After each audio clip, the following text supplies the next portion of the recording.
성장 가도를 달리던 SK텔레콤의 티커머스 자회사 SK스토어가 지난해 5년 만에 적자 전환했습니다.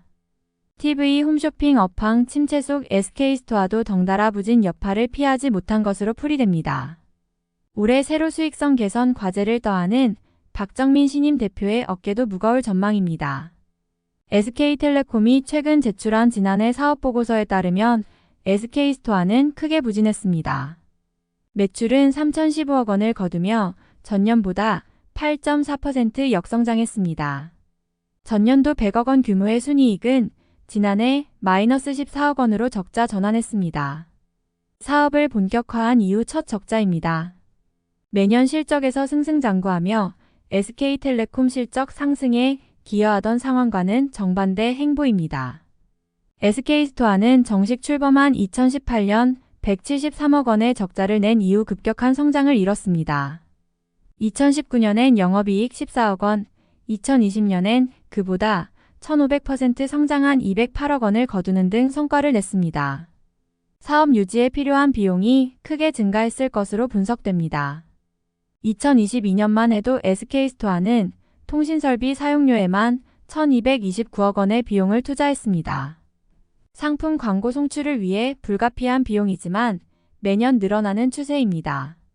당해 지급 수수료 증가 등으로 영업비용은 3천억 원 규모를 웃돌기도 했습니다. 사실 적자 전환은 어느 정도 예견된 수준입니다. SK스토어는 2021년 영업이익 자체 최고 기록 250억 원을 찍고 이듬해 115억 원으로 반토막 났습니다. 고정비가 증가하는 추세에서 코로나19 팬데믹을 지나며 고물가와 경기 침체로 인해 지난해 홈쇼핑 시장이 직격탄을 입은 영향으로 분석됩니다. 실제로 홈쇼핑 업황은 지난해 크게 침체됐습니다. 국내 주요 홈쇼핑 업체들은 지난해 일제히 부진한 성적표를 받았습니다. 각 사별 영업이익 현황을 살펴보면 롯데홈쇼핑은 83억 원, 현대홈쇼핑은 449억 원, GS샵 1179억 원, CJ이온스타일 693억 원의 성적을 거뒀습니다. 무엇보다 SK스토어의 매출이 뒷걸음질 쳤다는 점은 우려되는 지점입니다. 그동안 SK스토어는 매년 폭발적인 성장세를 보여왔습니다.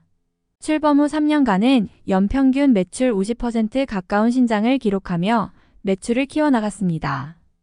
팬데믹 기간에도 매출 상승 곡선은 둔화됐지만 매년 외형 성장을 일궜습니다.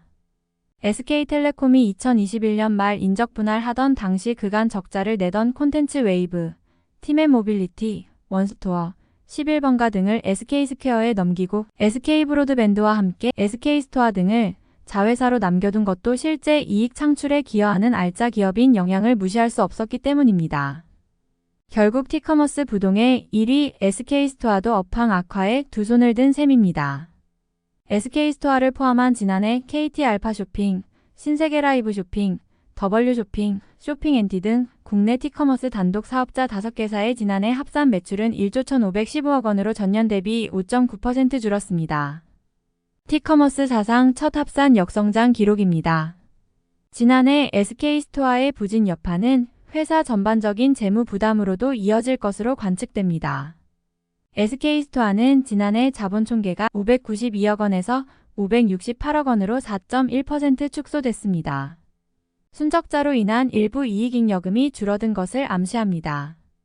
기존에 1,000억 원이 넘던 SK스토어 총 자산은 현재 940억 원 규모로 확인됩니다.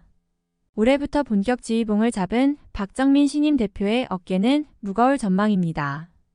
박정민 전 대표는 SK텔레콤 자회사 SKMN서비스에서 대표를 역임한 인물로 과거 SK텔레콤에서 유무선 포털 사업과 플랫폼 사업, T스토어 사업 등에서 활동한 이력이 있습니다. 모회사 SK텔레콤과의 연계를 더욱 강화하겠다는 포석으로 읽힙니다.